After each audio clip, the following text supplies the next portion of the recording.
Mama. Mama. Mama! It's the middle of the night, and my daughter is standing next to my bed, and my brain is doing that thing where you're like, okay, you're a parent, you're awake. Yes, Habiba. And my almost 3-year-old looks at me with her big brown eyes, and she says, how do we do hard things? At 2:30 in the morning. And I'm like, ma'am, respectfully, we don't right now. We go back to bed. And I tuck her back in, new sheets, new room, without her dad, in a home that isn't ours. But I can't go back to sleep because I don't know how to answer her. So I start thinking about the people who taught me how to do hard things, people who taught me how to do the hardest thing, people I met around the world trying to learn something I didn't yet understand. So come with me to Palestine. I'm in an orientation with my new boss. It's a beautiful room, gorgeous compound, high ceilings, big windows, but the air feels tight. And she says, if you remember one thing from today, remember this sound. That's training fire. It's steady and predictable. Wait, that's aggressive fire. It's chaotic and everywhere. And she says this the way that you would tell time, already thinking about what comes next. That's this orientation, not email, not logistics, learning to listen. And I say to her, how do you get up every morning and go to work when you're listening for this?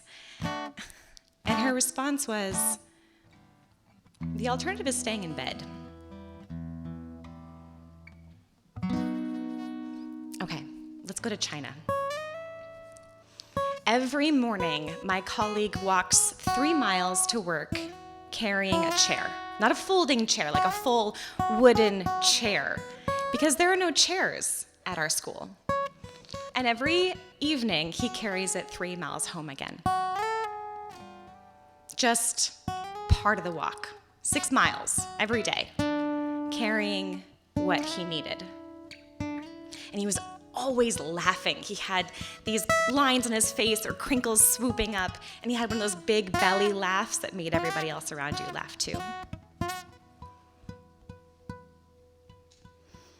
Okay, now Ghana. I'm sitting in a room full of women.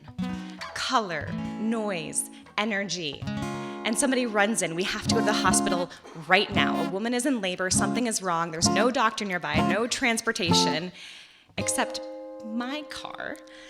And we run outside, and my driver is like, I don't know, this feels really scary. And for a moment, we stand there. And then we go. Going before we know what's gonna come next. And a couple of hours later, in the back seat of my car, there's a very healthy baby.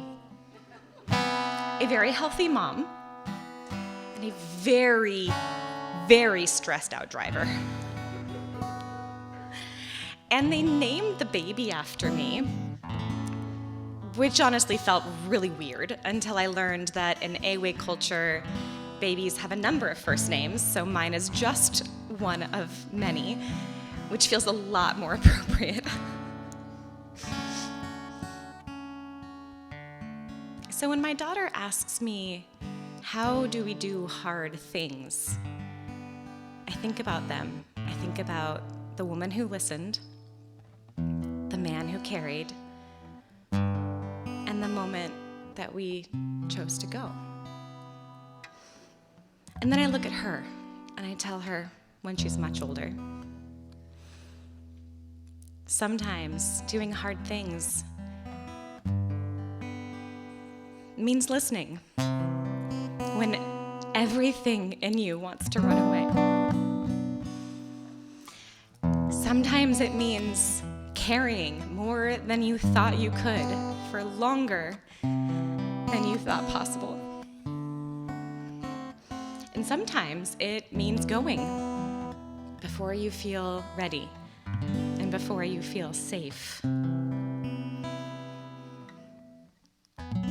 Sometimes it means uprooting your life, putting your 2 baby girls in the backseat of a car, and driving away from somebody that you love because staying at home isn't safe.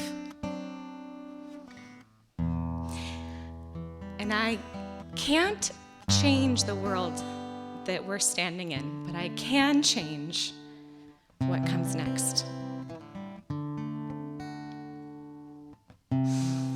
So, how do we do hard things?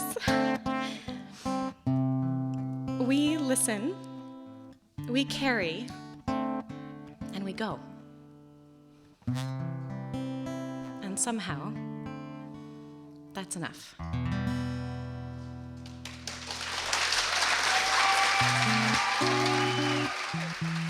My name is Emma Nassau. I am the Assistant Director of Regional Philanthropy and Strategic Initiatives at the University of Oregon. I heard about Intertwined through a previous storyteller who had just told me the amazing experience that they had had and encouraged me to consider just looking into it. Intertwined really provided me with an opportunity to think through my lived experience. I think we as humans have this incredible ability to manage things that we live through and not actually take the time to process them and deal with them. And so this experience has been an opportunity for me to really think through things that have happened and how they changed my life in different ways.